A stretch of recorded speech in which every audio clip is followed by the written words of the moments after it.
오늘의 말씀은 마태복음 13장 24절에서 30절, 36절에서 43절 말씀입니다. 제목을 다 같이 읽어보도록 하겠습니다. 가라지를 뽑다가 다칠 알곡을 염려하시는 신실하신 예수님의 천국 하나님 나라. 아멘. 오늘의 말씀을 보면 천국 비유장이라는 데 있습니다. 천국 비유의 가장 대표적인 신약의 말씀은 마태복음 13장에 연속적으로 나와 있는 7개의 천국 비유입니다. 이 천국 비유는 사실은 우리가 가보지 않은 세상이기 때문에 뭐라 말하기가, 그리고 있는 그대로 설명을 해준다 하더라도 아마 우리는 잘 이해하지 못할 겁니다. 예를 들어서 구석기 시대에 비행기를 설명을 했다면 그들은 어떻게 설명을 했을까요? 마찬가지입니다. 그러나 예수님께서는 이렇게 비유로 천국에 대해서 말씀을 해주십니다. 성령님께서는 이 비유에 대해서 우리가 귀 있는 자가 되어서 들을 수 있게 해주십니다. 또한 주님은 친절하게도 외인들에게는 설명을 해주시지 않지만 당신의 자녀에게는 비유로 해설을 해주시는 장면까지 오늘날 우리 손에 쥐어진 성경책에 기록이 되어 있습니다. 천국 비유 중에서 가장 대표적인 것이 무엇이냐라고 할 때는 이 신약 중에서 마태복음 13장을 다 꼽습니다. 이 마태복음 13장에는 연속적으로 천국에 대한 비유를 계속해서 이야기하고 있는데 총 7개로 구성을 시켜 넣습니다. 완전수입니다. 먼저 볼까요? 13장 3절부터 9절까지는 씨 뿌리는 자의 비유가 나오게 됩니다. 첫 번째 천국 비유죠. 이것에 대해서는 다른 복음서에서도 다 나와 있어서 아주 잘 알 겁니다. 그런데 이 씨 뿌리는 자 비유는 비유라는 말은 구체적으로 언급은 하지 않으시지만 우리가 그 내용이 비유라는 것을 알 수 있습니다. 그 뒤에 13장 10절에서 17절까지는 이 비유로 말씀하신 이유, 그리고 18절에서부터 23절은 씨 뿌린 자 비유의 해석에 대해서 나옵니다. 두 번째 천국에 대한 비유는 바로 오늘의 말씀입니다.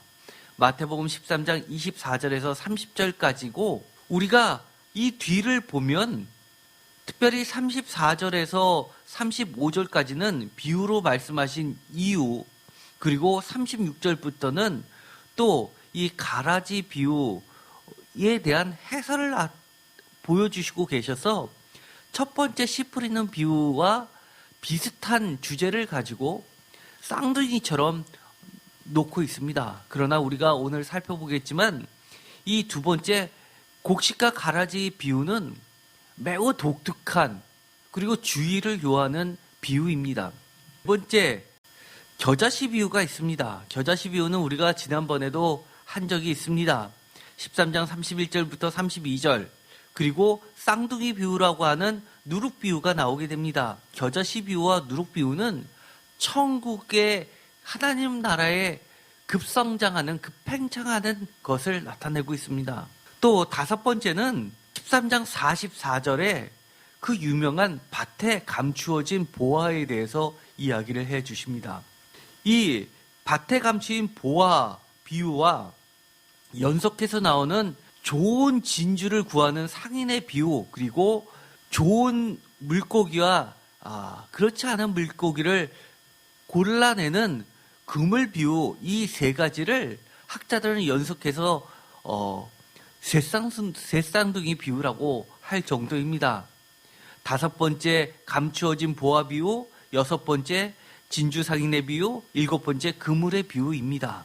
그래서 총 7개가 놓여지게 되는데 그 마지막으로 13장 51절부터 53절까지는 비유 설교를 마무리하고 계십니다. 이 구조를 보더라도 우리가 처음에 4+3의 구조로 되어 있습니다. 4, 둘둘 엮여져 있고 그 다음에 세 가지가 연속해서 나오는 구조입니다. 사실 이 4+3은 7이 되는 이 구조는 요한계시록에 나와 있는 구조이기도 합니다. 나중에 우리가 요한계시록을 할 텐데 거기서 보면 7이 나오게 되는데 그 7을 구성할 때 넷셋 구조로 가고 있기 때문입니다. 그래서 이 천국 비유라는 거 하는 것은 특별한 하나님의 방정식이 있다고 할 수 있습니다.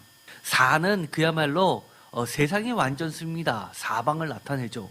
3은 성부, 성자, 성령의 하나님의 숫자 완전수입니다.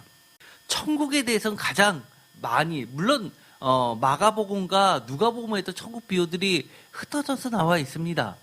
그런데 이 천국 비유의 대표적인 것은 마태복음 13장. 그러면 종말에 관련된 설교, 종말에 관련된 말씀 가장 대표적인 것은 어디일까요? 복음서의 소계시록이라고 하는 것이 있습니다.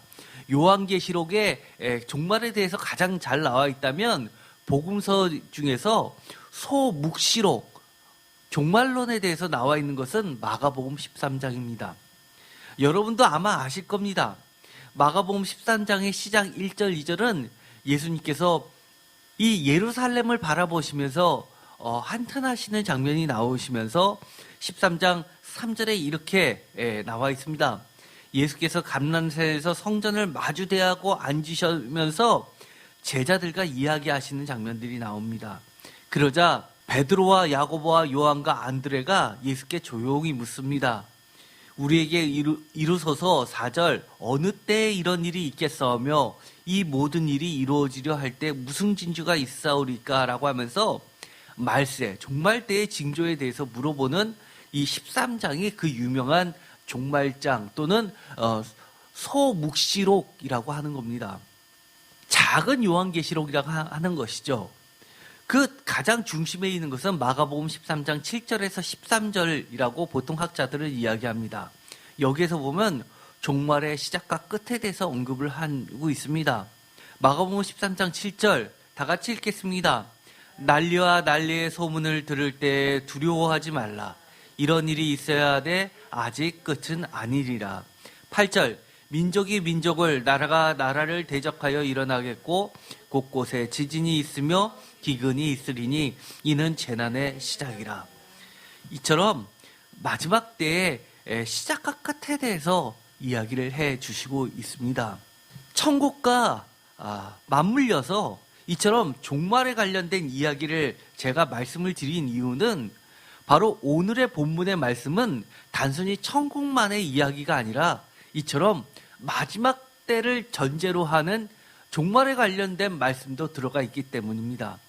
마태복음 13장 천국 비유 중에서 오늘의 말씀인 두 번째 천국 비유, 마태복음 13장 24절에서 30절인 알곡이 다칠까 염려하시면서 가라지를 추수 때까지 놔두라고 하시는 그 말씀. 여기서 가라지는 학자들이 보기에 아주 보리랑 비슷한 모양을 가지고는 있지만 보리인 줄 알고 먹었을 때는 복통이나 설사를 일으키는 독보리로 생각을 많이 합니다. 물론 정확한 건 아니지만 추정을 그렇게 합니다. 그래서 이 독보리는 하나의 잡초로 농사꾼들은 여기게 됩니다. 그런 것을 이야기하는 가라지라고 보고 이 가라지를 추수 때까지 놔두라라고 하는 독특한 주님의 말씀을 이야기하고 있습니다. 그 이유에 대해서는 가라지와 알곡이 함께 자라나고 있는 그 밭에 대해서 천국이 이와 같다라고 말씀하시는 비유입니다. 이것에 대한 해설 또한 마태복음 13장 36절에서 43절까지 나와 있습니다. 그런데 이 말씀은요, 이 마태복음 13장의 천국 비유의 첫 번째인 이 씨 뿌리는 자의 비유하고 차이점은 이것은 마태복음에만 나와 있는 아주 귀한 말씀이라는 겁니다. 그렇다는 이야기는 마태복음의 성격이 아주 잘 드러나 있으면서 마태복음의 아주 독특성을 드러내고 있습니다.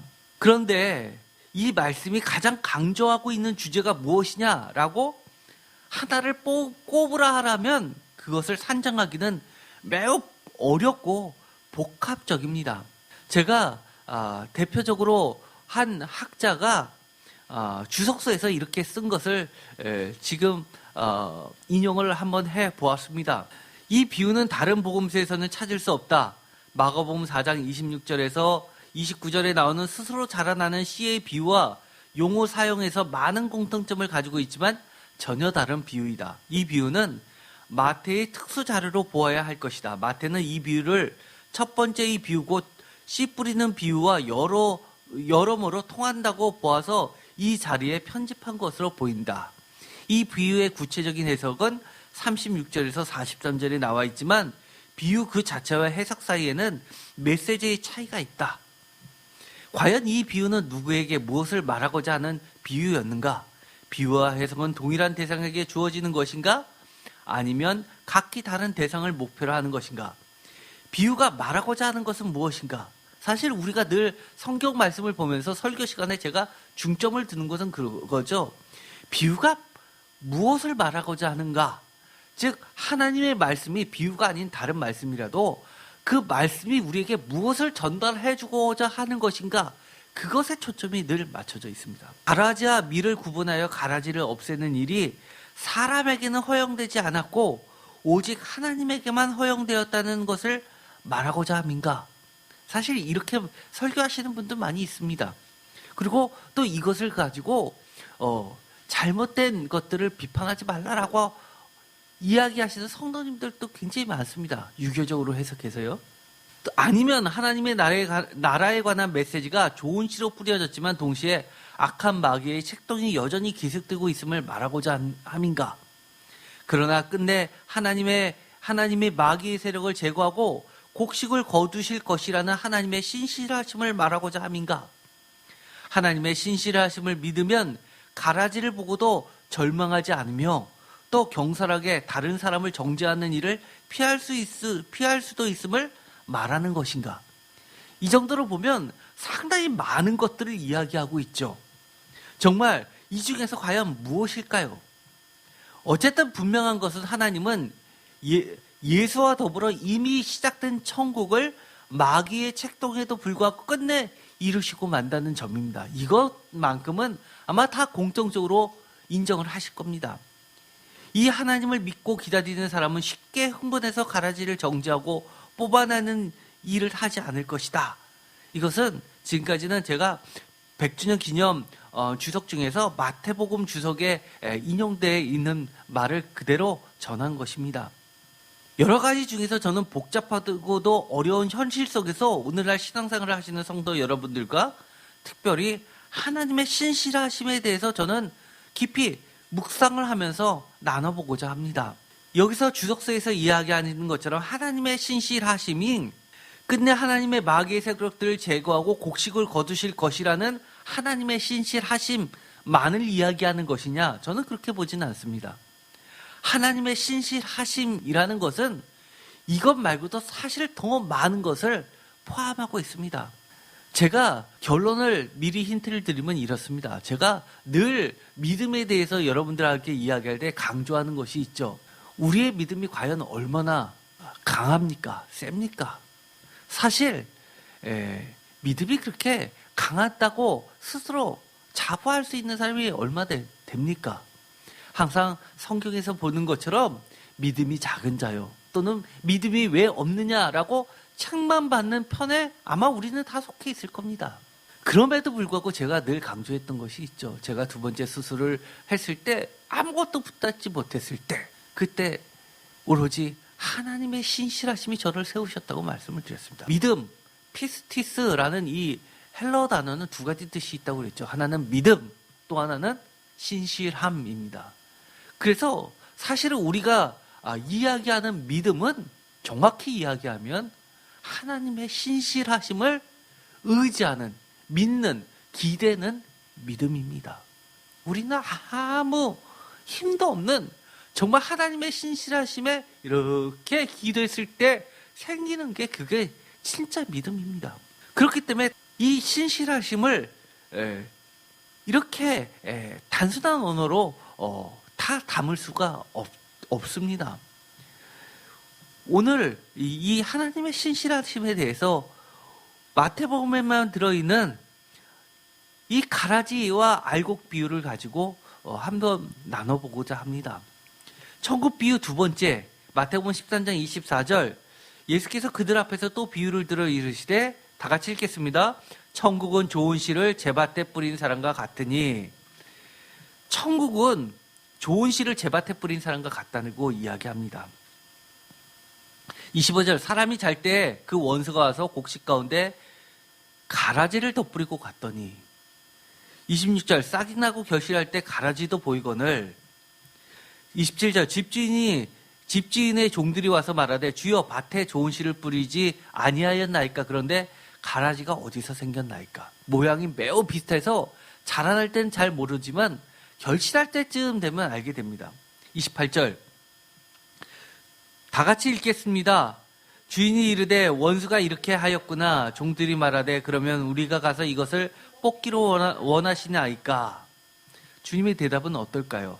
우리 같으면 가라지를 잡초는 뽑는다라고 생각해서 뽑아야 되지 않습니까? 그런데 주님의 말씀이 이렇습니다.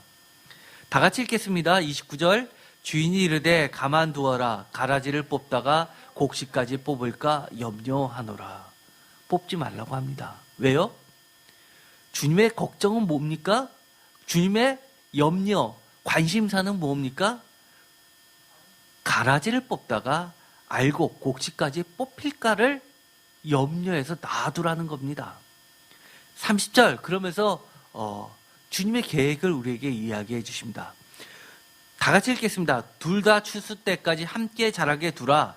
추수 때에 내가 추수꾼들에게 말하기를 가라지는 먼저 거두어 불사르게 단으로 묶고 곡식은 모아 내 곡간에 넣어라 하리라.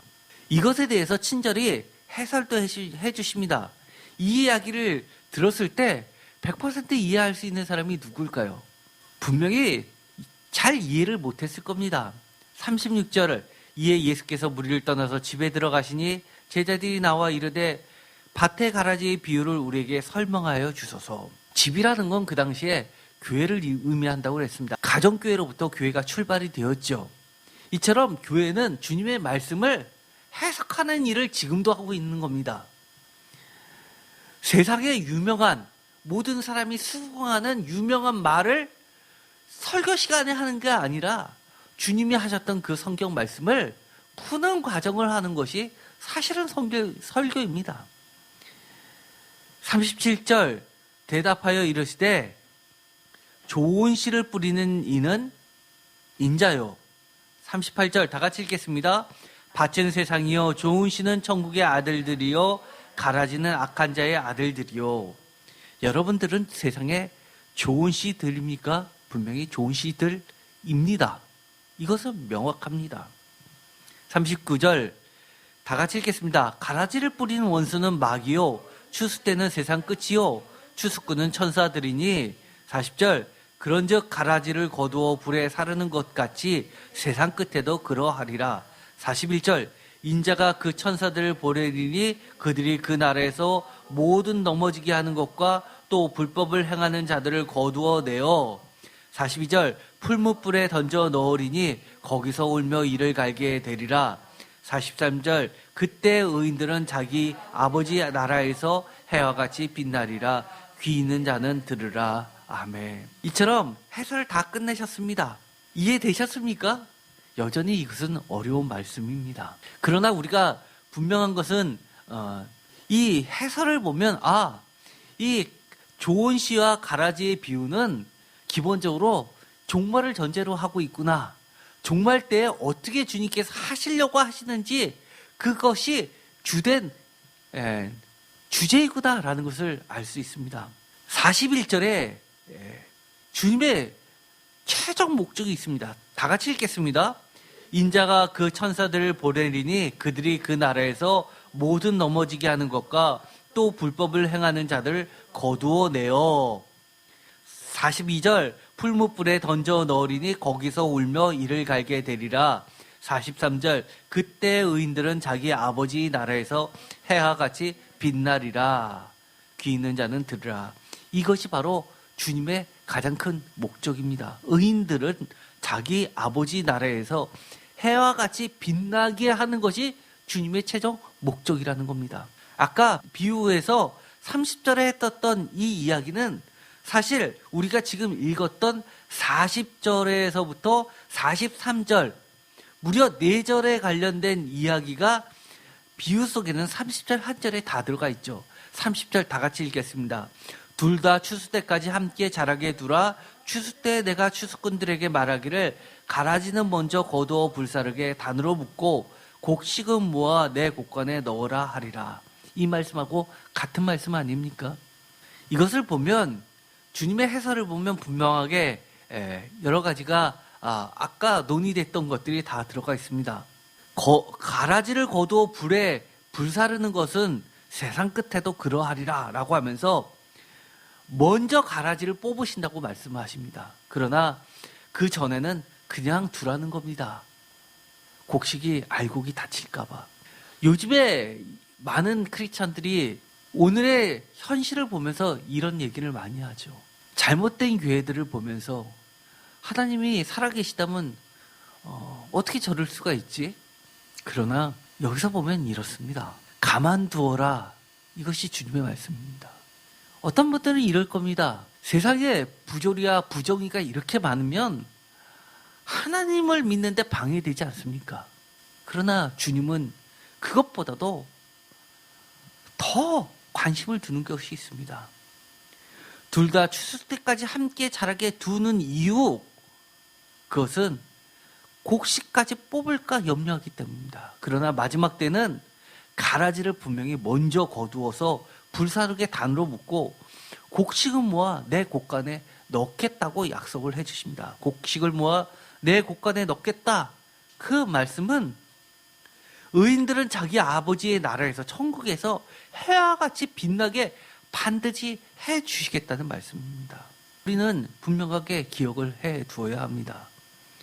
가라지는 먼저 거두어 불사르게 단으로 묶고 곡식은 모아 내 곡간에 넣으리라.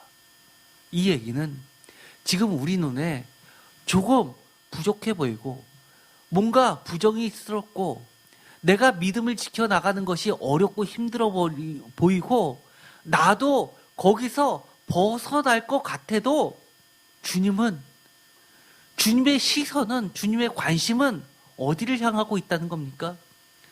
주님을 붙잡으려고 하는 우리들에게 있다는 겁니다. 우리가 지금 많은 갈등을 하고 야, 하나님 믿는 게 이렇게 어렵구나. 교회 다니는 게 이렇게 힘들구나. 내가 교회 가서 예배를 드리려고 해도 직장에서 교회 나가면 너 자를 거야 라고 협박해서 내가 교회도 못 나가는 상황까지 갔는데 야, 정말 교회를 계속 다녀야 되느냐 마느냐 고민하고 있을 때 주님은 이렇게 이야기하시는 겁니다. 너는 그래도 인내하면서 함께 자라는데 걱정하지 말라는 겁니다. 함께 자라지만 알곡이다 라는 겁니다. 너가 가라지가 되어서는 안 된다고 이야기하시는 겁니다. 나는 네가 힘들어도 단 한 번도 너에게 시선을 빼앗긴 적이 없다라고 이야기하시는 겁니다. 마태복음 13장 29절 가만두어라 염려하노라. 이 말씀 가운데 주님의 진정한 뜻이 들어가 있습니다. 곡식은 모아 내 곡간에 넣어라 라고 하시는 최종 하나님의 명령은 이 어려움 속에서도 끝끝내 하나님의 신실하심을 믿으면서 나의 믿음을 지켜가고 있는 이 곡식들에게, 알곡들에게 하나님의 약속은, 예수님의 신실하심은 영원하다는 것을 우리에게 보여주고 계시는 겁니다. 곡식은 모아 내 곡간에 넣어라 라고 하시는 주님의 말씀은 심판과 구원의 날에 생명의 물의 근원까지 끝까지 책임지시며 철저한 보호와 인도하시는 은혜의 주님이라는 것을 이야기합니다. 이것은 구약의 말씀에 근거를 두고 있습니다.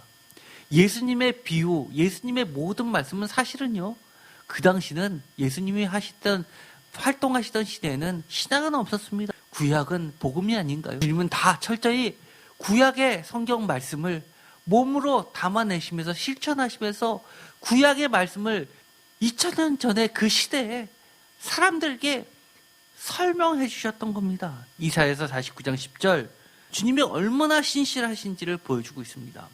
이사야서 49장 8절, 다 같이 읽겠습니다. 여호와께서 이같이 이르시되 은혜의 때에 내게 응답하였고 구원의 날에 내가 너를 도왔도다. 내가 장차 너를 보호하며 너를 백성의 언약으로 삼으며 나라를 일으켜 그들에게 그 황무하였던 땅을 기업으로 상속하게 하리라. 이사야서 49장은요 바벨론 이사야서라고 하는 부분입니다. 제2 이사야서라고 하는 겁니다. 이미 바벨론 포로로 끌려가고 나라가 멸망했을 때 이사야라는 이름을 통해서, 선지자의 이름을 통해서 회복을 약속해 주시는 겁니다. 그것을 은혜의 때라고 합니다. 구원의 날이라고 합니다.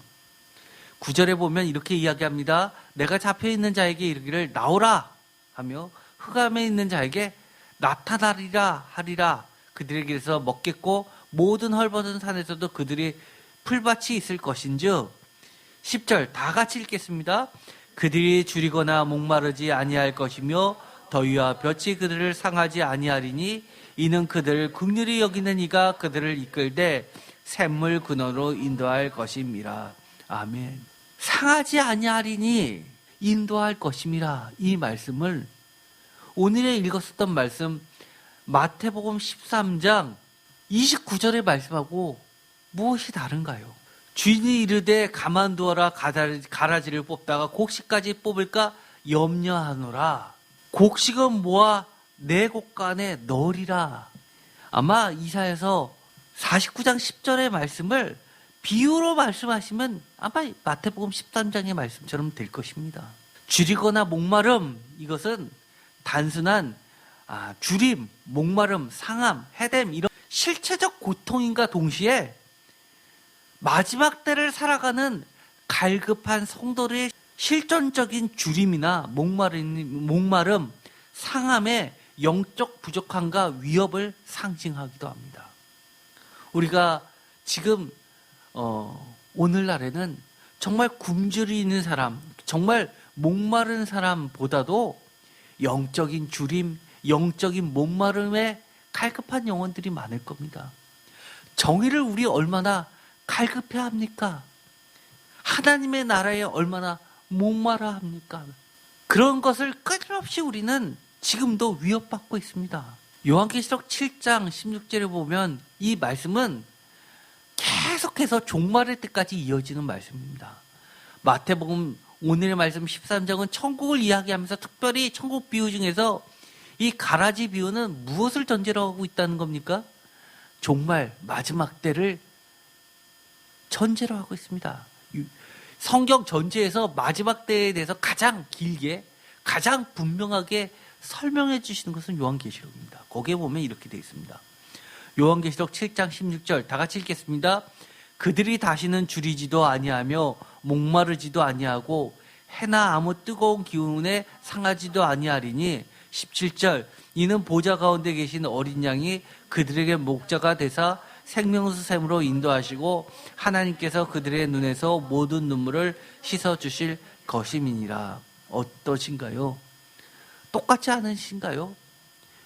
이사야서의 이 목마름과 주림과 상함과 이것으로부터 보호하고 인도하셔서 생물 근원으로 인도해 주시는 이 이야기는 요한계시록에 줄이지도 목마르지도 상하지도 아니하고 생명수 샘으로 인도하고 눈물까지도 씻어주시겠다는 보좌 가운데 계신 어린 양 그들의 목자가 되시는 예수 그리스도의 약속의 말씀입니다. 오늘에 있는 마태복음 13장 24절부터 30절에 있는 비유의 말씀의 또 다른 버전인 겁니다. 마지막 추수 때 심판하실 인자 또는 인자와 같은 이것이 무엇입니까? 바로 예수 그리스도입니다. 인자와 같은 이는 요한계시록에 대표적으로 예수님 어린 양을 이야기하는 표현입니다. 마가복음의 예수님을 제일 많이 지칭하는 말은 인자입니다. 인자, 사람의 아들이죠. 모든 이의 주, 알고뿐만 아니라 가라지, 그를 찌른 자까지도 예수님은 주인이 되신다는 겁니다. 주님의 말씀은 참되고 진실되며 반드시 이루어진 일들이라는 겁니다. 그래서 태초부터 종말까지 영원 무궁히 주님의 말씀은 참되고 진실되고 반드시 이루어질 그런 약속이라는 겁니다. 그 사상이 어디에 집중되어 있습니까? 바로 요한계시록입니다. 요한계시록의 신학은 학자들이 이렇게 이야기합니다. 신론에서 기독론으로 바뀌었다고 이야기합니다. 신론은 조직신학에서 하나님이 누구시냐를 설명하는 학문 분야입니다. 그런데 기독론이라고 하는 것은 조직신학 쪽에서 예수님은 누구시냐, 어떤 분이시냐를 설명하는 분야를 기독론이라고 이야기합니다.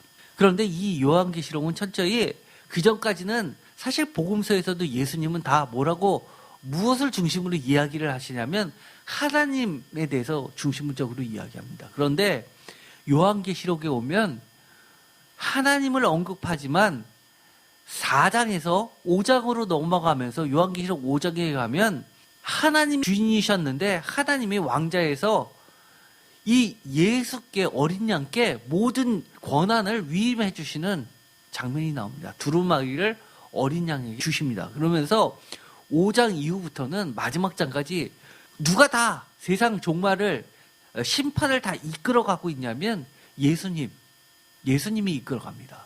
그렇다는 얘기는 요한계시록의 마지막 때는 하나님의 나라의 중심에 누가 있다는 겁니까? 예수님이 계시다는 겁니다.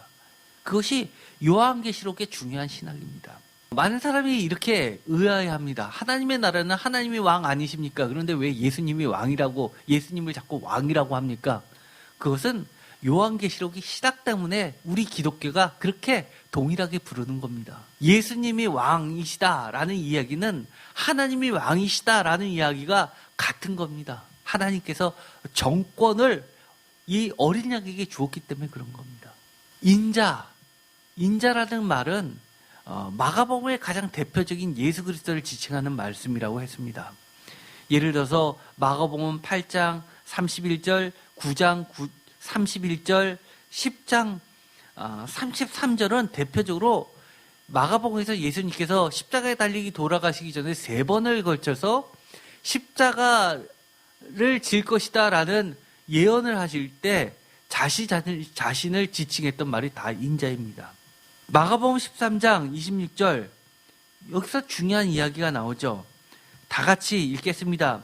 그때 인자가 구름을 타고 큰 권능과 영광으로 오는 것을 사람들이 보리라. 29절, 이와 같이 너희가 이런 일이 일어나는 것을 보거든 인자가 가까이 곧 문 앞에 이른 줄 알라. 마가복음 13장, 아까 말씀을 드렸죠. 마가복음 13장은 무슨 장이라고 그랬습니까?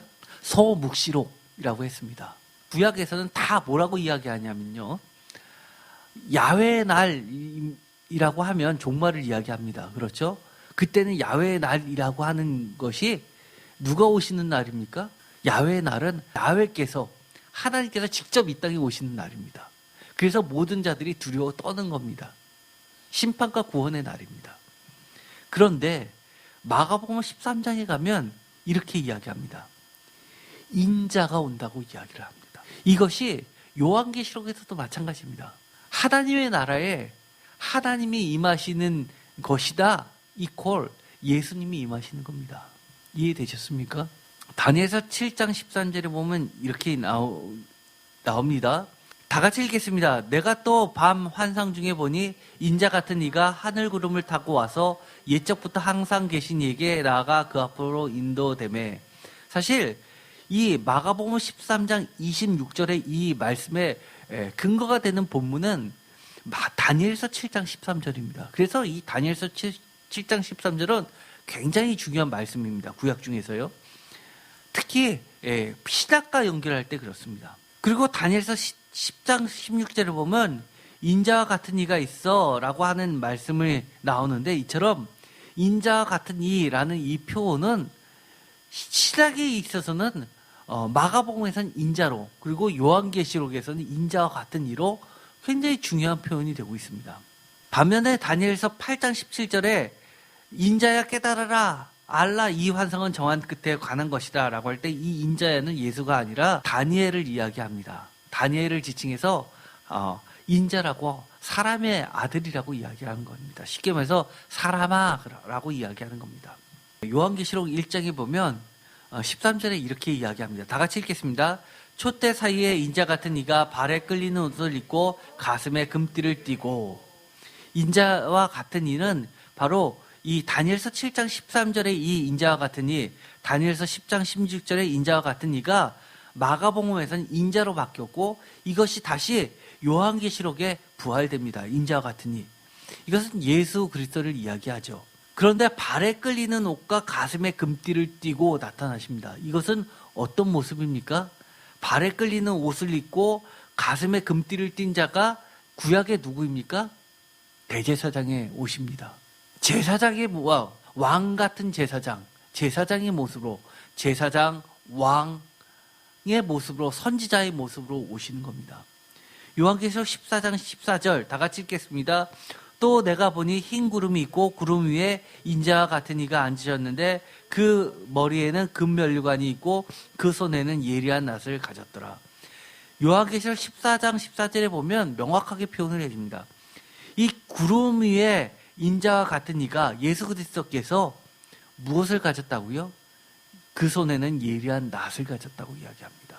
심판주라는 겁니다. 심판의 주체라는 겁니다. 요한계시록 1장 7절에 보면 이렇게 되어 있습니다. 다 같이 읽겠습니다. 볼지어다 그가 구름을 타고 오시리라. 각 사람의 눈이 그를 보겠고 그를 찌른 자들도 볼 것이요 땅에 있는 모든 족속이 그로 말미암아 애곡하리니 그러하리라. 아멘. 이 구절은요 굉장히 유명한 구절인데 구약의 두 말씀을 근거로 가지고 있습니다. 하나는 다니엘서 7장 13절 우리가 이미 읽었죠. 인자와 같은 이가 구름을 타고 와서, 하늘 구름을 타고 와서 라고 이야기합니다. 옛적부터 항상 계신 이것은 하나님을 이야기하는 거죠. 옛적부터 항상 계신 이라는 것은 태초부터 계셨던 분 하나님이죠. 여기서 중요한 표현이 있습니다. 요한계시록 1장 7절에 사람의 눈이 그를 보겠고 그를 찌른 자들도 볼 것이다. 이거는 스가랴서 12장 10절의 말씀이라고 말씀을 드렸습니다. 그런데 이 말씀은요 어떤 말씀이냐면 사람의 눈이 그를 보겠고 그를 찌른 자, 예수 그리스도를 찌른 자, 이것은 어디에 나왔던 말씀인가? 요한복음의 십자가 사건 때 나왔던 이야기입니다. 그렇다는 이야기는 마지막 심판 때 하나님의 자녀만 예수님을 보는 것이 아니라 누구도 본다는 얘기입니까? 그렇죠. 가라지도 본다는 이야기입니다. 이 이야기는 지금도 예수님은 하나님을 믿는 백성들에게만 하나님이 아니고 하나님을 대적하는 모든 사람에게도 하나님이라는 겁니다. 예수님이 하나님의 백성들에게만 영향을 미치시는 분이 아니라 그를 대적하는 가라지에게도 심판하시는 주시라는 겁니다.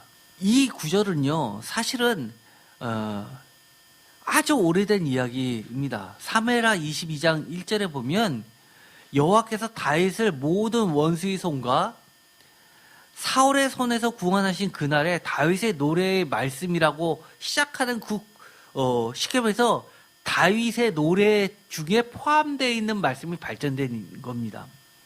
여기에 보면요 여호와의 강림시 여호와를 모시는 주변에 호위무사들이 나오게 되는데요. 그 호위무사들이 기후의 신들입니다. 예를 들어 구름신, 폭풍의 신, 번개의 신들. 사무엘하 22장 8절 이에 땅이 진동함을 떨며 하늘의 기초가 요동하고 흔들렸으니 그의 진노로 말미암음이라. 이것은 무엇입니까?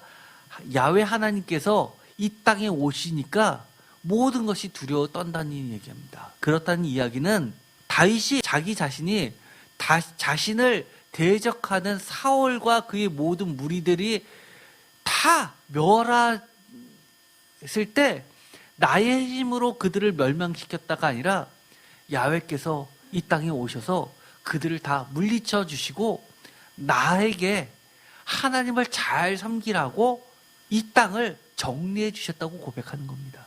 그러면서 그렇게 모든 적들을 물리치신 야훼 하나님을 찬양하는 겁니다. 9절 그의 코에 경기가 오르고 입에서 불이 나와 씨름하여 그 불에 숯이 피었도다. 10절 그가 또 하늘을 들이우고 강림하시니 그의 발 아래는 어두캄캄하였도다. 어두캄캄하였다라는 것은 아주 짙은 구름이 깔렸다는 이야기입니다. 그러면 여기서 보면 예를 들어 땅이 진동하고 하늘의 기체가 요동하는 것은 야훼께서 등장하시는 현상들입니다. 구름이 깔린다든지 그 뒤에 나오는 것처럼 사무엘하 22장 11절 구름을 타고 나를 심히어 바람 날개 위에 나타나셨다. 12절 그가 흑암 곧 모인 물과 공중에 빽빽한 구름으로 둘린 장막을 삼으심이며 13절 그 앞에는 광채로 말미암아 숯불이 피었도다. 14절 여호와께서 하늘에서 우레소리를 내시며 지존하신 자가 음성을 내시며 15절 화살을 날려 그들을 흩으시며 번개로 무찌르셨더라. 화살, 번개, 우레소리, 광채, 숯불, 흑암구름, 빽빽한 구름, 바람날개, 바람날개 이런 모든 호위무사들을 거느리고 야훼께서 등장하신다는 겁니다. 스가랴서 12장 10절은 우리가 이미 보았죠. 내가 다윗의 집과 예루살렘 주민에게 은총과 강구하는 심령을 부어주시리니 그들이 그찌른 바 그를 바라보고 그를 위하여 애통하기를 독자를 위하여 애통하며 하며 애통하듯 하며 그를 위하여 통곡하기를 장자를 위하여 통곡하듯 하리로다. 이것은 요한복음 19장 바로 십자가 사건 때 인용이 됩니다. 35절 이를 본 자가 증언하였으니 그 증언이 참이라. 그가 자기의 말하는 것이 참인 줄 알고 너희로 믿게 하려 함이라. 이 일이 일어난 것은 그 뼈가 하나로 꺾이지 아니하리라 한 성경을 다 같이 읽겠습니다. 응하게 하려 함이라. 37절 또 다른 성경에 그들이 그 찌른 자를 보리라 하였느니라. 여기서 이 구절들이 계속해서 지지하고 있는 것은 이겁니다. 그 증언이 참이라는 겁니다. 한 성경을 응하게 한다는 겁니다. 이처럼 예수님께서 하신 말씀들은 다 무엇을 암묵적으로 전제하고 있는 겁니까? 자신이 처음 했던 말을 하는 것이 아니라 과거에 하나님께서 이미 하셨던 말씀을 끊임없이 반복해서 이야기해 주십니다. 언제까지요? 예수님이 십자가에 달려 돌아가실 때도 또 십자가에서 돌아가신 이후에 부활하셔서 승천하신 이후에도 그리고 마지막에 요한계시록 걔도 끊임없이 똑같은 말씀을 하십니다. 왜요? 그만큼 하나님의 말씀은 확실하기 때문입니다. 신실하기 때문입니다. 마태복음 13장 42절 다 같이 읽겠습니다. 풀무불에 던져 넣으리니 거기서 울며 이를 갈게 되리라. 그때 의인들은 자기 아버지 나라에서 해와 같이 빛나리라. 귀 있는 자는 들으라. 이 말씀을 통해서 주님은 우리에게 이렇게 이야기해 주시는 겁니다. 이 이야기는 너희들이 아버지 나라에서 해와 같이 빛날 것이다 라는 것을 전달할 뿐만 아니라 그 이면에 우리에게 이야기해 주시는 것이 있습니다. 하나님과 예수님의 신실하심이 그렇게 해주겠다는 겁니다. 이것이 빠질 수가 없는 겁니다. 이것이 빠지면 이 약속의 말씀은 의미가 없어지는 겁니다. 여러분들이 하나님 아버지 나라에서 해와 같이 빛날 것이 여러분의 믿음, 신념 이런 것 때문이라고 생각하십니까? 심한 박해가 오면 여러분들이 견딜 수 있을 것 같습니까? 그러나 주님은 이렇게 이야기하시는 겁니다. 너희들 걱정하지 마. 하나님과 예수님이 신실하게 그렇게 해주실 거야. 이것은요 우리가 이미 읽었던 것처럼 요한계시록 제일 첫 장 1장부터 마지막 장 22장까지 계속 이어지는 주제입니다. 사실 요한계시록의 마지막 때 심판 때 이럴 것이다 끊임없이 이야기하는 그 배경이 계속해서 흐르고 있는 것은 하나님과 예수님이 얼마나 신실하신지를, 참되신지를, 진실하신지를, 얼마나 하나님의 약속의 말씀이 확실한지를 이야기하고 있는 겁니다. 그렇기 때문에 우리 보고 하나님의 말씀을, 약속의 말씀을 끝까지 붙잡으라는 겁니다. 특별히 요한계시록 1장 1절에서 3절, 4절에서 7절, 그리고 22장 6절에서 7절, 18절에서 21절까지의 말씀을 보면 세상의 끝날까지 성도의 신앙과 믿음의 근거에 대해서 이야기해 주십니다. 요한계시록 3장 14절, 라우디게아 교회의 사제에게 편지하노라. 다 같이 읽겠습니다. 아멘이시오. 충성되고 참된 증인이시오. 하나님의 창조의 근원이신 이가 이르시되. 여기서 뭐라고 이야기하냐면 예수 그리스도의 또 다른 명칭이 나오게 됩니다. 이것을 속성이라고 이야기하는데요. 아멘이신 분, 충성되고 참된 증인, 요한계시록 3장 14절에 따르면 그렇습니다. 그리고 요한계시록 3장 7절에 보면 거룩하신 분, 참되신 분으로서 예수 그리스도를 이야기합니다. 우리가 성경 구절을 보면요, 이게 서술어처럼 되어 있어서 설명처럼 나오지만요, 사실은요, 원문을 보면 타이틀입니다. 타이틀. 요한계시록 3장 7절, 빌라델피아 교회의 사자에게 편지하노라. 거룩하고 진실하사 다윗의 열쇠를 가지시니 곧 열면 닫을 사람이 없고 닫으면 열 사람이 없는 그가 이르시되. 표준 세번역을 한번 읽어보겠습니다. 빌라델피아 교회의 천사들에게 이렇게 써보내라. 다 같이 읽겠습니다. 거룩하신 분, 참되신 분, 다윗의 열쇠를 가지고 계신 분, 여심은 닫을 사람이 없고 닫으시면 열 사람이 없는 그분이 말씀하신다. 사실 거룩하신 분, 참되신 분, 이건 서술어가 아니라요, 마치 이겁니다. 여호와 하나님, 각각 전능하신 주, 이것들이 다 하나의 명칭이지 않습니까? 그것처럼 참되신 분이 명칭이라는 겁니다. 참되신 분, 이거는 사실은요, 이 구약에서 아멘이라는 이 아멘, 이음 니은은 진실함, 신실함, 이런 것들을 나타내는 단어입니다. 그래서 기도를 마치고 아멘, 주 예수 그리스도의 이름으로 기도드립니다 라고 마치는 게 아니라 끝에 꼭 아멘을 붙입니다. 그 말은 주님의 말씀은 신실하십니다. 주님의 말씀은 진실입니다. 하나님의 약속은 확실합니다. 저도 그것에 동의합니다. 그리고 더 나아가서 그 하나님의 신실하심에 저도 그렇게 신실하게 되기를 다짐합니다까지도 포함되는 겁니다. 요한계시록 1장 1절에 보면 예수 그리스도의 계시라 이는 하나님이 그들에게 주사 반드시 속히 일어날 일들을 그들의 종들에게 보이시려고 그의 천사들 그 종 요한에게 보내어 알게 하신 것이라. 요한은 하나님의 말씀과 예수 그리스도의 증거 곧 자기가 본 것을 다 증언하였느니라. 3절 다 같이 읽겠습니다. 이 예언의 말씀을 읽는 자와 듣는 자와 그 가운데 기록한 것을 지키는 자는 복이 있나니 때가 가까움이라. 주님께서 예수 그리스도의 계시를 종들에게 보이시는데 반드시 속히 일어난 일들이라고 합니다. 때가 가까웠기 때문에 알려주시는데 이 말씀들은요, 요한계시록 1장 4절 이어지는 말씀에 요한은 아시아에 있는 7 교회에 편지하노니 이제도 계셨고 전에도 계셨고 장차 오실 이. 많은 분들이 사실 장차 오실 이 때문에 예수 그리스도를 이해합니다. 그러나 이것은 하나님에 대한 칭호이기도 합니다. 전에도 계셨고 장차 오실 이, 그리고 이제도 계시고라는 이것은 하나님, 야훼 스스로 있는 자에 대한 프리입니다. 그런데 5절에 보면 이렇게 이야기합니다. 또 충선된 증인으로 죽은 자들 가운데서 먼저 나시고 땅의 임금들의 머리가 되신 예수 그리스도로 말미암아라고 이야기합니다. 위에 있는 말씀을 보면요, 4절에 있는 것처럼 이제도 계시고 전에도 계셨고 장차 오실 이는 하나님을 이야기하고요, 그 뒤에 그의 보좌 앞에 있는 7 영, 이것은 성령을 이야기합니다. 그 다음에 5절에 있는 것처럼 또라고 하면서 충선된 증인으로 죽은 자들 가운데 먼저 나신 이, 그리고 땅의 임금들의 머리가 되신 분은 예수 그리스도입니다. 그래서 전에도 계셨고 장차 오실 이고 이제도 계신 분은 예수 그리스도가 아니라 여기서는 하나님이 되는 겁니다. 그런데 이 표현이 나중엔 그대로 예수 그리스도에게 돌려지죠. 그런데 중요한 게 있습니다. 예수 그리스도를 이야기할 때 제일 먼저 이야기한 게 충선된 증인이라는 겁니다. 이것도 히브리어로 치자면 아멘에서부터 비롯된 겁니다. 그러면서 6절에 보면 이렇게 되어 있습니다.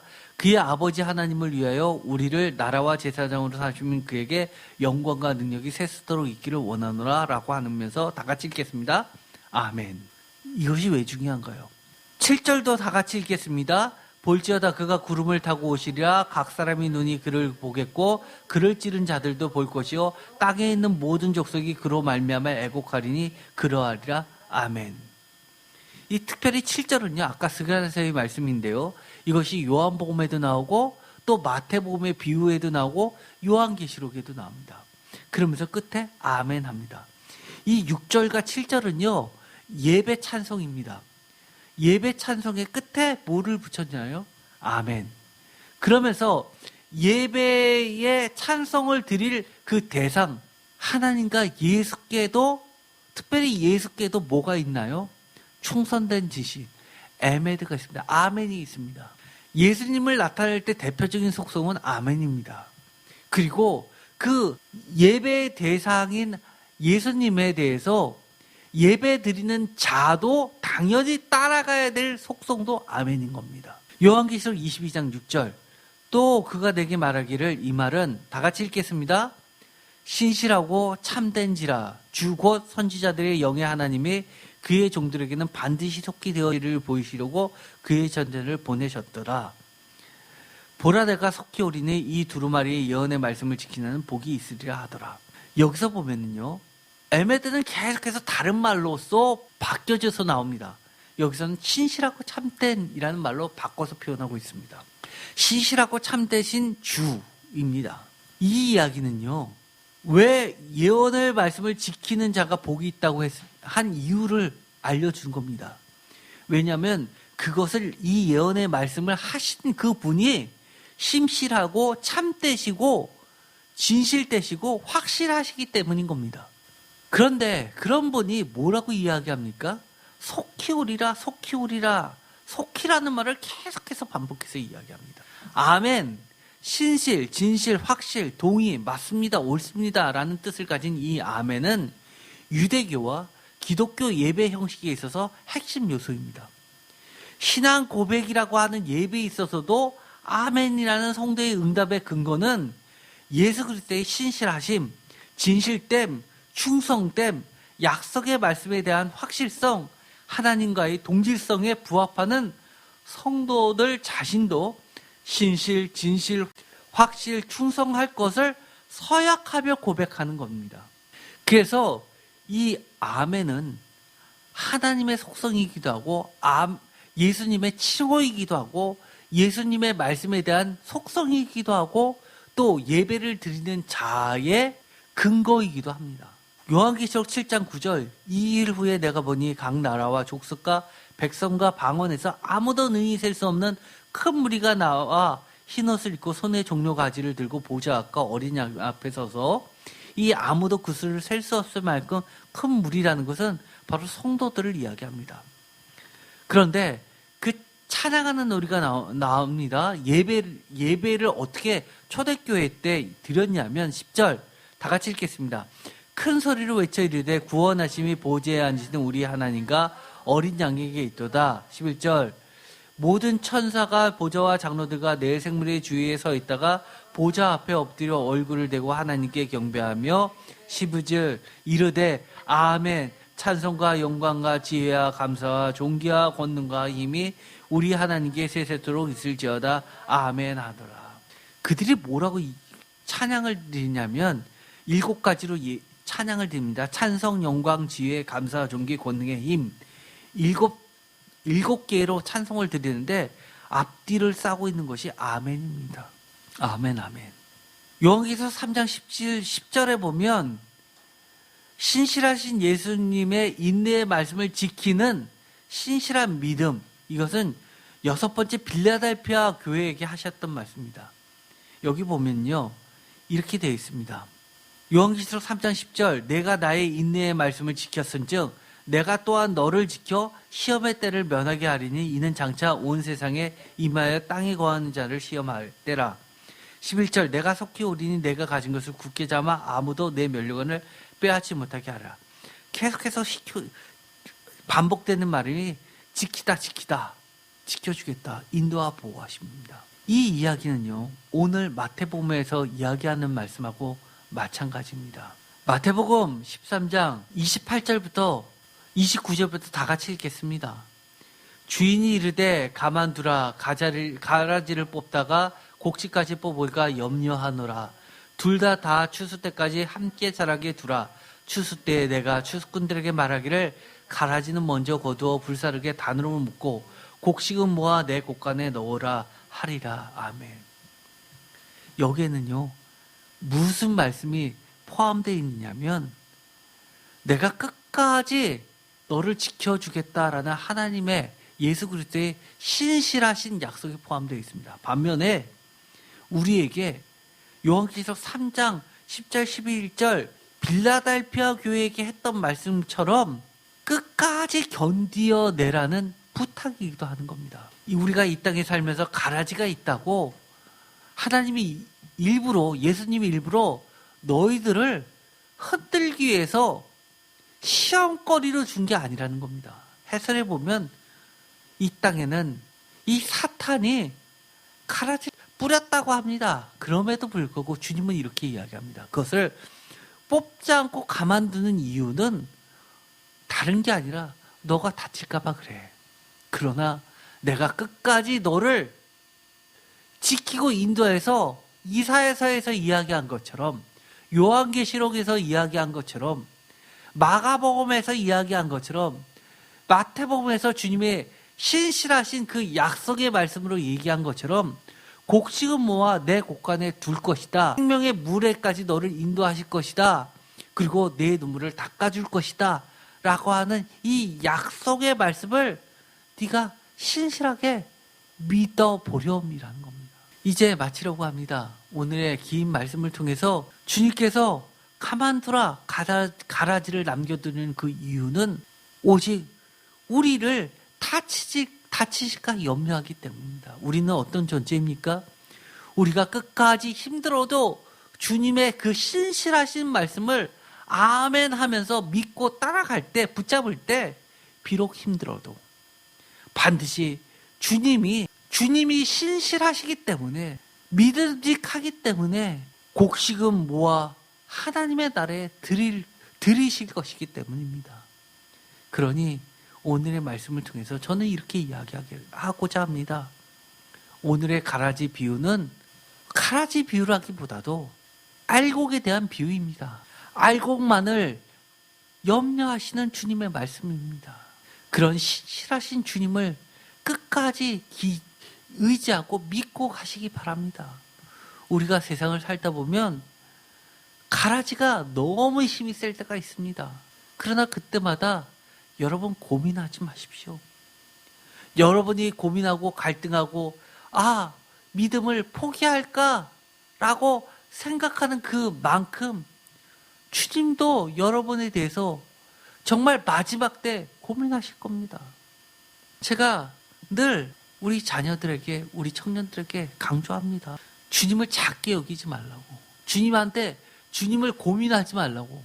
주민을 고민하는 순간 주님도 너를 향해서 고민하기 시작할 거라고. 그러나 주님의 그 신실하심은 너무나 커서 그런 나를 너무나 잘 아시고 그때마다 일마다 앞서 계시면서 우리를 이끌어 주시고 보호해 주십니다. 우리 앞에 가라지가 있다고 갈등하지 마세요. 가라지는 먼저 걷어 불사르게 단으로 묶고 곡식은 모아 하나님 나라에 넣으라고 주님이 지시하십니다. 분명히 그렇게 되니까 우리가 이 세상을 살면서 때로는 힘들어도 우리를 거룩한 곳으로 세우시는 그 신실하신 주님에 대한 믿음을 잃지 말고 그 믿음을 늘 고백하면서 가는 우리 모두가 되었으면 좋겠습니다. 그것을 저는 아멘의 신앙이라고 부르고 싶습니다. 아멘은 우리 기독교에 있어서 빼놓을 수 없는 정말 중요한 신앙입니다. 신실하신 분, 이것은 바로 주님의 또 다른 명칭입니다. 우리 모두 그런 주님을 따라가는 모두가 되었으면 좋겠습니다. 기도하고 마치겠습니다.